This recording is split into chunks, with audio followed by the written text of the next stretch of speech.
Assalamu alaikum, c'est Fennec Plus Ultra et on se retrouve pour une petite vidéo sur l'équipe nationale, sur le rassemblement de l'équipe nationale qui a lieu actuellement. Donc on va faire ça sur plusieurs points. On va d'abord faire un petit résumé du match. Ensuite on fera le point sur quelques joueurs de l'équipe nationale. Ensuite on va voir ce qu'on peut tirer du match, hein, s'il y a des leçons qu'on peut en tirer, si on peut un petit peu lire à l'avenir ce que prévoit Petkovic pour cette équipe nationale. Et enfin, on va parler Inch'Allah, du match Suède-Algérie.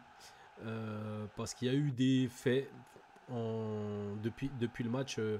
Il y a eu des faits, notamment la blessure d'Amoura, etc. Donc, ça sera intéressant de voir, hein, qu'est-ce que pourra faire Petkovic, parce que Amoura est parti parce que sur blessure, il est sorti du match sur blessure et il a été libéré par Petkovic. Donc on espère que c'est pas très grave. Mais avant ça, Petkovic avait libéré Belaïli pour son match. Donc à gauche, on a vraiment personne. Donc on va y revenir. On va y revenir. Donc on va d'abord revenir sur le match de l'Algérie contre le Rwanda. Donc match logiquement qu'on a dominé logiquement, on a gagné 2-0. Maintenant, dans plus de points négatifs que positifs, c'est-à-dire que on n'a pas été fabuleux dans la création, ça a été très compliqué. Après, on avait une équipe vieillissante. Je rappelle notre attaque, donc on avait Mahrez à droite, Belaïli à gauche et Bounjah en pointe. Donc vraiment une attaque catastrophique. Alors je vous explique pourquoi catastrophique, parce que Belaïli c'est pas le pire attaquant gauche du monde et Mahrez c'est pas le pire ailier droit du monde aussi. Mais c'est catastrophique quand on se dit que c'est exactement la même attaque que 2019. Donc la question qu'on est en droit de se poser, c'est pourquoi avoir aligné ces trois attaquants-là. C'est incompréhensible parce qu'on a déjà les réponses. On sait que ça ne fonctionne pas et c'est d'ailleurs pour ça que on gagnait plus. On va pas revenir dessus, mais Belmadi, je vous invite à regarder les matchs sous l'ère Belmadi. 90% des matchs, on les domine, mais largement. C'est du minimum 65% de possession de balle, avec je ne sais plus combien d'occasions, et on marque pas. Donc le problème, c'était bien un problème offensif. Après, on va pas refaire l'histoire, d'accord.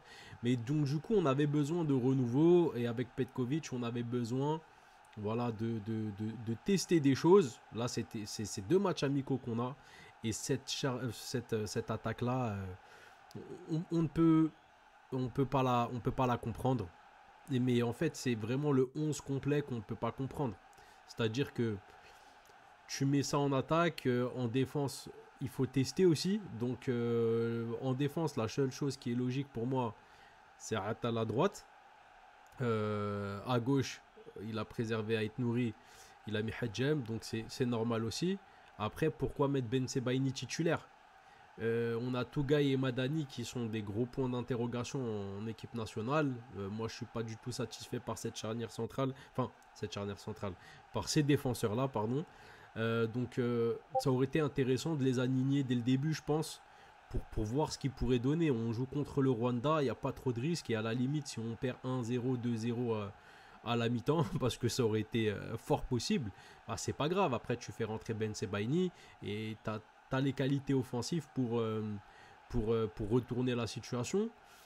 C'était un match très, très bizarre, hein, dans l'alignement des joueurs, enfin dans le 11 de départ, c'était très, très bizarre. Moi, les satisfactions que j'avais en voyant la liste, c'était Maza, Boudaoui aussi, j'étais content de le voir parce qu'il fallait quand même, on veut le gagner le match, hein, donc on va pas mettre que des peintres. Ben Bot au cage, j'étais impatient de le voir jouer. Moi, il m'a satisfait. Il n'a pas été très sollicité, mais il a quand même pris quelques frappes où il a été présent, il a été assez rassurant. Donc pour moi, Ben Bot, il faut le reconduire parce que ça y est, on en a marre de faire des tests. Surtout, là, je parle des goals. On a donné la chance à tout le monde. Ben Bot a été satisfaisant. Faut le reconduire. Faut lui donner un petit peu de confiance. Et dans tous les cas, tester les deux autres, ça n'a pas grand intérêt parce qu'on sait qu'ils sont mauvais. Voilà, je pèse mes mots, ils sont mauvais. Mandrea est mauvais. Et Gendouzi est mauvais. Voilà. Donc, Ben Bot, pour moi, ça a été un bon match et on devrait le reconduire. Pour ce qui est du milieu de terrain, Maza, il n'a pas pu briller, mais il n'a pas été gâté en fait. Je suis content qu'il ait été titularisé. Pour moi, c'est normal. Mais par contre, il n'a pas été gâté parce que quand tu as un Belaïli Bounjah en face, c'est dur de construire avec ça. Et je trouve qu'il a été très important dans le combat au milieu de terrain. C'est-à-dire qu'il a vraiment eu un gros pressing, mais voilà, malheureusement, il ne pouvait pas faire grand-chose. Je pense néanmoins qu'il aurait dû marquer des points avec ce match-là, mais d'après ce que Petkovic a dit après-match, dans la conférence d'après-match, il a dit qu'il gardait un peu trop le ballon, etc. Il gardait le ballon, je suis désolé, hein, mais Maza, quand il a le ballon, il y a 3 joueurs sur lui et qu'il arrive à obtenir la faute plutôt que de la perdre, c'est pas ce que j'appelle garder le ballon. Moi, ce que j'appelle garder le ballon, c'est Youssef Belaïli 2-3 fois qui garde le ballon pour rien du tout, pour faire du spectacle. Mais on y reviendra plus tard. Donc voilà. Donc bon, en résumé, le match, il n'y a rien tactiquement à en tirer. C'était un match soporifique à mon sens. Donc voilà, un match à oublier pour moi, je pense. Donc on va faire le point sur les joueurs, enfin sur quelques joueurs. Donc moi, j'aimerais souligner, donc il y a des joueurs qui ont été bons, d'autres qui ont été mauvais. Et j'aimerais faire un focus sur quelques joueurs. Lesquels? Belaïli, Bounjah, Boudaoui, Maza. J'aimerais bien faire un focus sur ces 4 joueurs. Donc je vais commencer déjà par Bounjah. Bounjah a été fantomatique. Voilà, il n'a rien apporté. D'habitude, on lui trouve une utilité à fatiguer les défenses, à être à droite et à gauche. Là, il marchait. Il était trop lent sur les ballons, il râlait. Il était exécrable et je pense qu'il ne faut plus le voir en équipe nationale. C'est-à-dire que même contre la Suède, j'espère qu'il sera dans les tribunes. Hein. J'espère vraiment qu'il sera même pas sur le banc. Il mérite pas le banc. Voilà. Je dis un grand merci à Bounjah. Bounjah, c'est un soldat. Il a rendu des grands services à l'équipe nationale. Mais aujourd'hui, le plus grand service que tu peux rendre à l'équipe nationale, c'est de ne plus porter ce maillot parce que tu ne peux plus rien apporter et tu prends la place de gens qui sont peut-être l'avenir de cette équipe. Et donc, c'est très dommage. C'est dommageable pour l'équipe nationale. Voilà pour ce qui est de Bounjah. Pour ce qui est de Belaïli, il a fait du Belaïli, je le disais avant le match. Belaïli, tu le fais pas rentrer comme un titulaire, d'accord, et en réalité, avec ce match-là, moi je serais tenté de dire que tu le fais même pas rentrer en tant que remplaçant, réellement. Parce que Belaïli, c'est un showman. Donc devant l'Algérie, quand il joue en Algérie, devant les supporters algériens, bah Belaïli, il aime faire crier, il aime faire le show, il aime aller vers le public, crier, genre mettre l'ambiance. C'est un chauffeur de salle, c'est pas un footballeur, c'est devenu un chauffeur de salle. Je suis désolé, je sais ce que vous allez me dire, mais vous inquiétez pas. Je sais qu'il a fait une passe décisive, qu'il a marqué un but, mais vous inquiétez pas, je vais y revenir. Belaïli, ce qui me fait peur, c'est que si on le ramène à la CAN, déjà que devant les supporters algériens, il veut faire le show, mais là, devant toute l'Afrique entière, il se peut qu'il nous fasse des dingueries. Belaïli, ce match-là, il retente un corner rentrant. C'est pas... Ça y est, mon ami. Ça, tu l'as mis une fois, il faut arrêter. Tu vois. Belaïli, ce match-là, il gâche, je crois, de mémoire 2 ou 3 occasions juste parce qu'il va chercher le duel. Et il fait toujours la même chose. Mais pour le coup, il fait réellement toujours la même chose. Il fait un crochet, il fait un deuxième crochet et il essaye de passer. C'est exécrable. C'est vraiment quelque chose, moi, qui, ça y est, je peux plus me le voir. En fait, j'ai même plus d'espoir parce que en début de match, Belaïli va réussir à supprimer les joueurs, mais comme il répète la même chose, c'est très facile pour le défenseur de s'adapter. Et donc, du coup, après, à la fin, il sert plus du tout à rien. C'est pour ça que je dis que même en tant que remplaçant, si c'est pas pour le faire rentrer 5 minutes, si c'est pour le faire rentrer plus de 5 minutes, ça sert pas à grand chose. Je vais vous donner un exemple. Je vais vous montrer ça en image. On est à 14 minutes 16. Écoutez les commentateurs. Et le crochet, il va faire un autre crochet, ça j'en étais sûr. Mais c'est quand même dingue. Mais c'est quand même dingue. Il va faire un autre crochet, il fait l'autre crochet. J'en étais sûr. Mais bah oui, parce que Belaïli, on connaît son football et on connaît sa palette technique. Donc il est très... techniquement, il est fort, hein, Belaïli. Mais il a plus d'imagination. Et un artiste, il a besoin de surprendre et de tenter des nouvelles choses. Et il ne tente plus, Belaïli. Il a la même palette. Et malheureusement pour lui, il n'a plus l'âge qui peut l'aider. C'est-à-dire qu'on a la même chose à droite. On a Hadj Moussa qui a en réalité sensiblement le même problème selon moi. C'est-à-dire que techniquement, il est fort, mais il répète souvent les mêmes choses. Mais sa vitesse, son explosivité fait que quand il refait les mêmes choses, il arrive quand même à prendre de vitesse les défenseurs. Et ça passe. Maintenant, c'est vrai que si il ne fait pas preuve de plus d'imagination, Hadj Moussa, à l'âge de Belaïli, ça sera exactement la même chose. C'est-à-dire qu'il ne passera plus. Donc voilà, et Belaïli ne joue pas simple, etc. Il n'a plus, pour moi, et ça n'engage que moi, il n'a plus sa place dans l'équipe nationale. Il y en a qui vont me dire, mais Belaïli, c'est quand même une passe décisive, un but. Je l'entends. Bon, déjà, on revient sur le but. Donc pour Belaïli, on va revoir le but. Et vous verrez que finalement, il n'y a pas... Regardez. Donc déjà, moi, sur cette action, j'ai bien aimé, c'est Tougaï qui suit bien Boudaoui. Boudaoui qui va dans le dos de la défense discrètement. Et là, le ballon de Tougaï, il est magnifique. Et ensuite, Boudaoui, le centre, il est exceptionnel.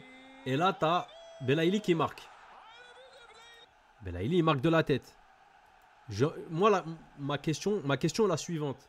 Si ça avait été un autre ailier gauche, est-ce qu'il marque le but ou pas? Bien évidemment qu'il marque le but. Il n'y a rien d'exceptionnel là à marquer ce but-là. Il n'y a personne. Le ballon, c'est un caviar. Il n'y a personne devant toi. Tu as juste à mettre la tête. Donc, bien évidemment que ce but-là, pour moi, c'est pas un travail de Belaïli. Il fait ce qu'il faut. Mais c'est à souligner, pour moi, c'est Boudaoui et même Tougaï en réalité. Quand il envoie Boudaoui, Tougaï, c'est magnifique. Sur ça, il rendra à César ce qui appartient à César. Il y a aussi, on va me parler de la passe décisive. Pour moi, la passe décisive, elle est belle, elle est magnifique, sa passe décisive. Mais le travail, c'est le travail de Hadjem. On a Hadjem qui a fait à Belaïli. Hadjem qui va dans le dos de la défense. Magnifique, la passe est magnifique. Mais Hadjem qui, voilà, est à l'origine et à la finition. Et Belaïli fait ce qu'il doit faire finalement. Si je dis ça, je veux dire par là que sur le but et sur la passe décisive, ça joue pas forcément enfin, c'est pas un truc qui fait que tu te dis oh là, heureusement qu'il est là. Ça aurait été quelqu'un d'autre à la place de Belaïli. Ça aurait été quelqu'un d'autre à la place de Bounjah. Au lieu de gagner 2-0, moi ma main a coupé qu'on gagne 4-0. D'ailleurs, c'était les pronostics d'avant-match. Voilà, 4-0 quand Amoura il rentre. Il y a une fois où il enchaîne sur une action particulière où il enchaîne 3 mauvais choix d'un coup. Mais t'enlèves juste ce truc-là. Amoura, tu vois que c'est autre chose.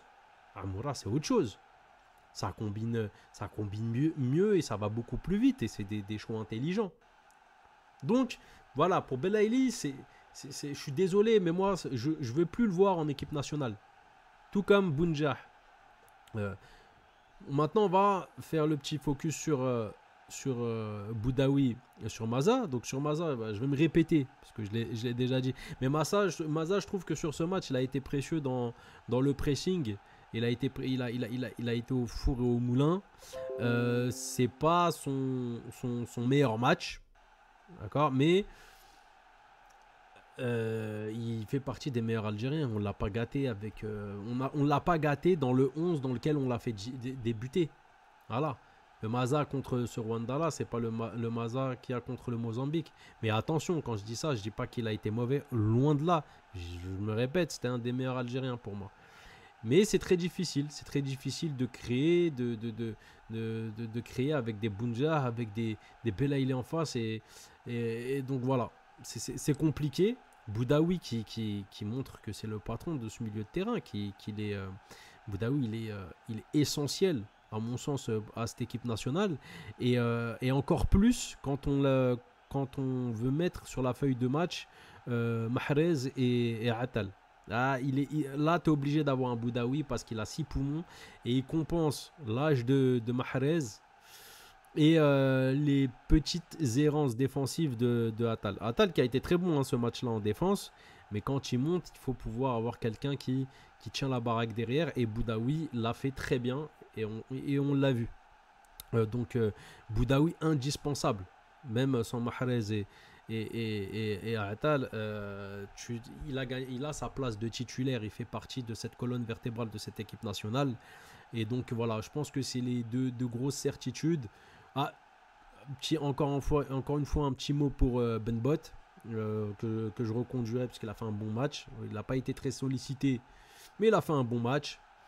Et puis voilà, on va pas parler de Tougaï qui a eu du bon comme du mauvais, mais pour moi, le mauvais qu'il a eu l'emporte sur le bon. Voilà. Et Madani, voilà, vous connaissez, je pense, ma position pour ceux qui connaissent. Madani, pour moi, n'a pas le niveau de cette équipe nationale. Donc voilà, les leçons à en tirer, du coup, je pense que on voit clairement que Petkovic a fait 3 pas en arrière avec ce match-là. Les leçons à en tirer, c'est des leçons que nous avions déjà tirées avant ces matchs-là, c'est-à-dire que il fallait tester la jeunesse. Là, je pense que c'est trop tard pour tester la jeunesse. Mais il fallait tester la jeunesse. Il fallait tester des gens qu'on n'a pas encore testés. Il fallait tester des Titraoui parce que ça a préféré Zerouki à Titraoui. On a vu le match. On est mort de rire. Petko nul. Oui, parce qu'il est redevenu Petko nul. On a Titraoui qu'on aurait pu tester. Un Ryan Coley qu'on aurait pu tester parce que finalement, à gauche, maintenant que Belaïli il est plus là et que Amoura il est blessé, on fait comment? On met Gouiri à gauche. En pointe, on met qui? Bounjah. C'est-à-dire que Gouiri va faire le taf, il va supprimer 3 joueurs, il va lui mettre un caviar et Bounjah il va la mettre dans les tribunes. On fait comment maintenant? Ah, c'est très compliqué. Et oui, je vous parle de Bounjah parce que je vous entends d'ici. Hein. Il y en a certains que j'entends d'ici. Ben non, on a Chiacha. Il faut oublier Chiacha, les frères. Petkovic, c'est pas sa philosophie que de faire jouer des jeunes de base. On va jouer contre la Suède.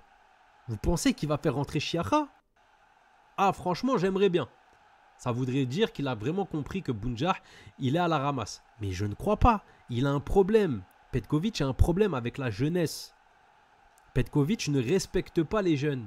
Si tu es jeune, il part du principe que si tu es jeune, t'es pas fini en tant que footballeur et donc tu n'as pas le niveau pour l'équipe nationale. Et tu peux pas réfléchir comme ça.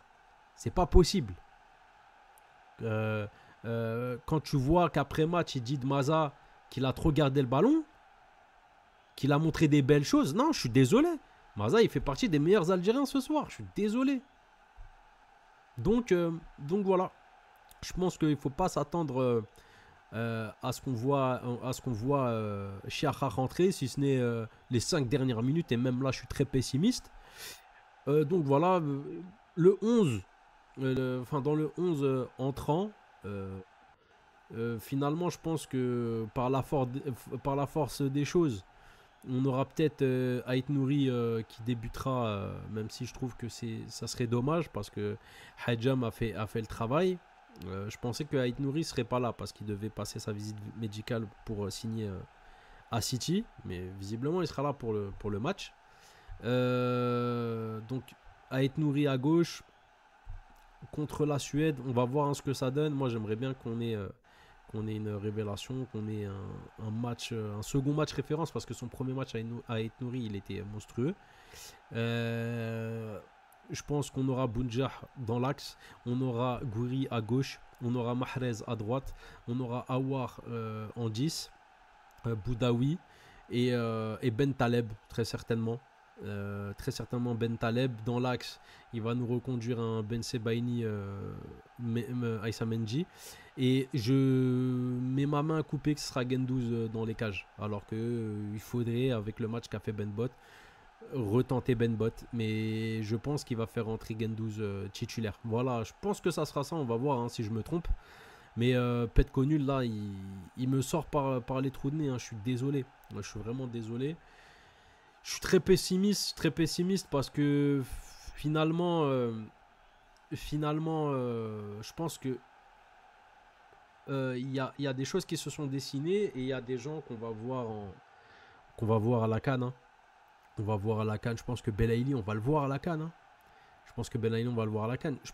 J'ai pas parlé de Benrahma et Benzia contre la Suède. En réalité, je suis un fou, mais en réalité, c'est possible qu'il laisse Gouiri dans l'axe et qu'à gauche, ils nous mettent un Benzia. Hein. Ou un Benrahma plutôt. Benrahma, même Benzia. On n'est pas à l'abri de cette dinguerie. Attention, avec l'entrée qu'on connaît de Benrahma. Benrahma, quand il rentre, c'est catastrophique. Il m'insupporte encore plus que Bounjah. C'est-à-dire que si vous me demandez un choix entre Bounjah et Benrahma, je préfère garder Bounjah. C'est pour vous dire. Pour vous dire. Il y a des joueurs, j'en peux plus. Je suis désolé. Et en réalité, c'est pas de leur faute. Ils sont appelés, ils viennent. Mais le vrai problème, c'est Petko nul. Donc voilà. Donc, écoutez, ça m'a fait plaisir de faire cette vidéo. Je vous donne rendez-vous pour un après-match, Inch'Allah, de Suède-Algérie. Peut-être que je ferai comme j'ai fait pour le match de l'Algérie, mais là je serai à l'heure, Inch'Allah. Peut-être que je ferai comme pour le Rwanda, peut-être que je diffuserai, si c'est possible. Et donc voilà, d'ici là, je vous dis à la prochaine, Inch'Allah. C'était Fennec Plus Ultra, portez-vous bien. Et j'allais oublier, bonne fête à vous tous. Aïd Moubarak. Salam alaikum.